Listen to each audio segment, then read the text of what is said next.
Hello and welcome. You're watching Head to Head here on UATV. I'm Tom Bell. Now, between August the 31st and September the 1st, Ukrainian President Volodymyr Zelensky was in Warsaw for a two-day visit where he attended commemorative events to mark 80 years since the beginning of World War II, and also held a series of meetings with leaders of foreign states.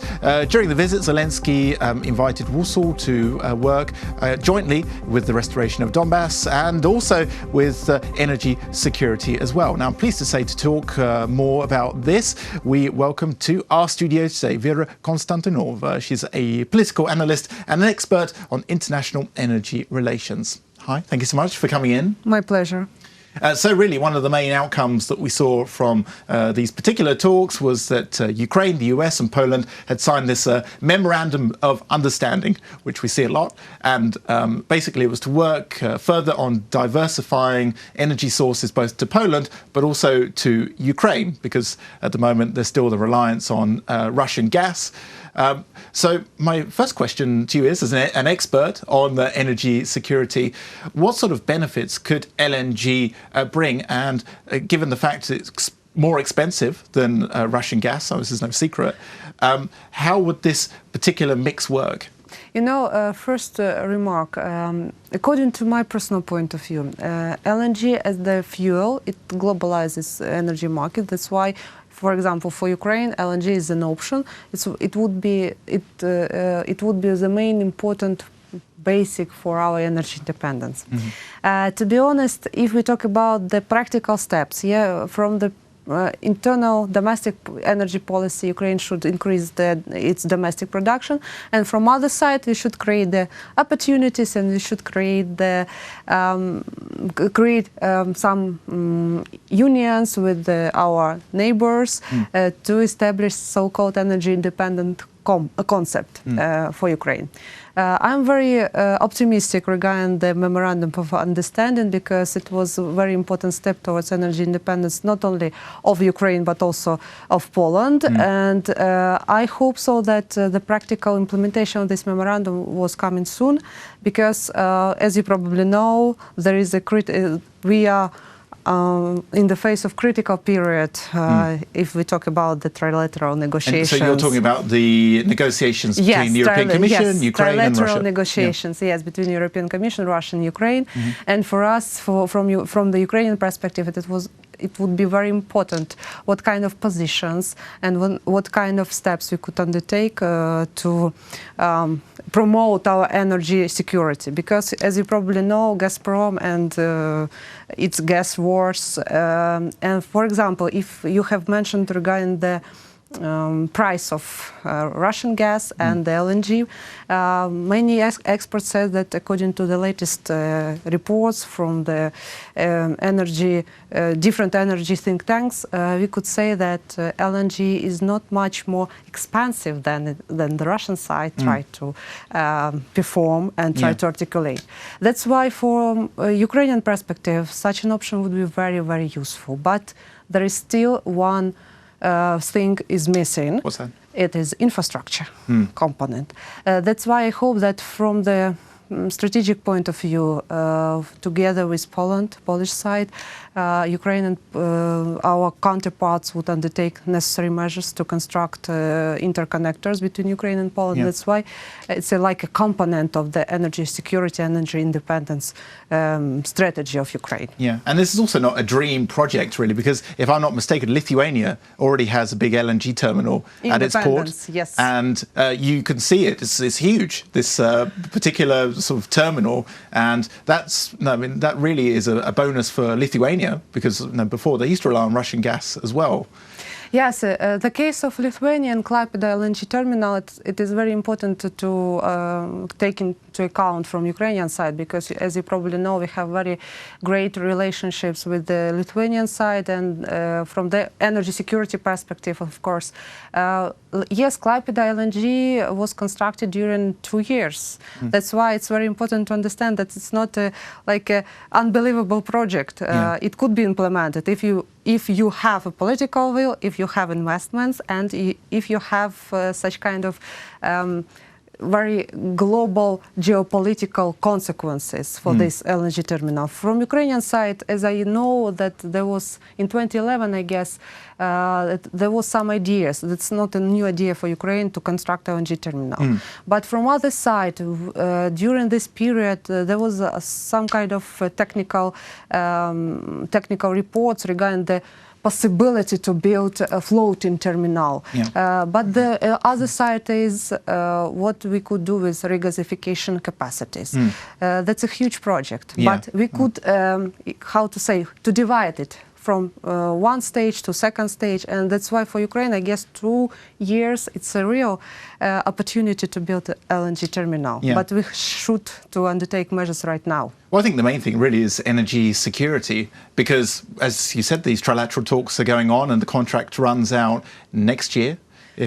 On December 31st, 2019. This year. Yes, this year. Yes. Right. So right at the end of this year. Yes. So next year, the contract from the beginning will be null and void if no agreement is come to sort of fulfilled, you could say. But also, Gazprom has the Nord Stream 2 pipeline, which they're building at the moment, and the only country that's really blocking this is Denmark. Yes. Most of the stretches through Germany are already built.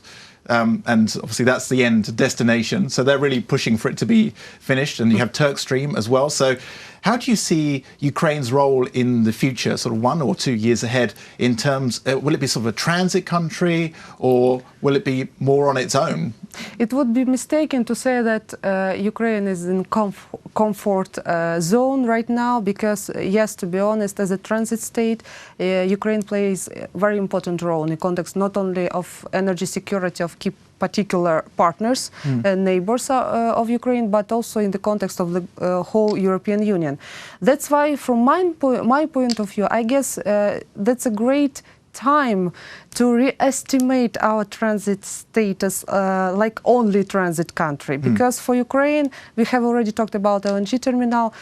It would mean that Ukraine should incorporate it into European energy market.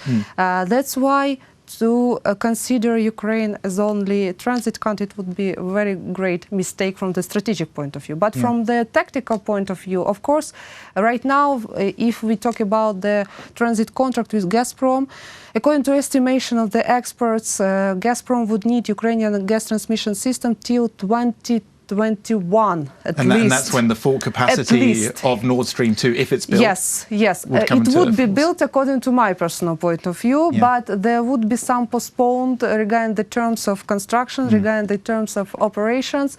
And of course, according to the latest reports and messages from the Russian side, we have seen that they are already ensure that they would build the, they would construct the pipeline within the Danish internal waters. But at the same time, some kind of additional money they should spend on the project. It would increase the common price of this project from 9.5 billion euros, I guess, to 11, even 12 billion euros. But at the same time, if we talk about the Ukrainian perspective, right now is the critical period, and we should negotiate from the strong positions. We have increased our capacities for interconnecting, for rivers, and from other side, we should increase our institutional capacity, because the management, good governance of the energy field is also very important in this case. And we saw Volodymyr Zelensky in Warsaw over the weekend as well. And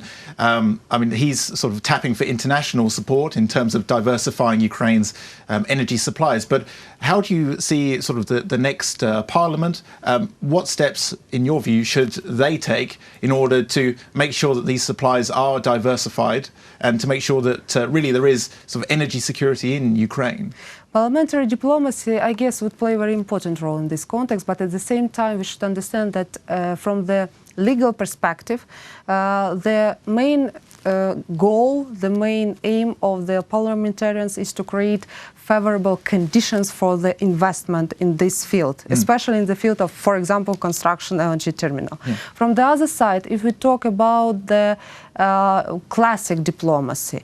One voice policy on the energy markets, one voice policy on the numerous international platforms would be very important in the context of promoting Ukrainian energy interests. Yeah. And from the third part of my answer, I think that Ukraine achieved some kind of stability from the context of Russian influence in energy field, because we have strategic reserves in our storage capacities, underground storages, and from other side we have a support of our partners, I guess the United States of America, European Union, and from this point of view I'm very optimistic, but at the same time I know that some risk exists. Yeah, I mean, even if we move away from LNG as well, Yes. you have a lot of Canadian firms which are now in Ukraine involved in solar energy. You have these huge sort of plants in eastern Ukraine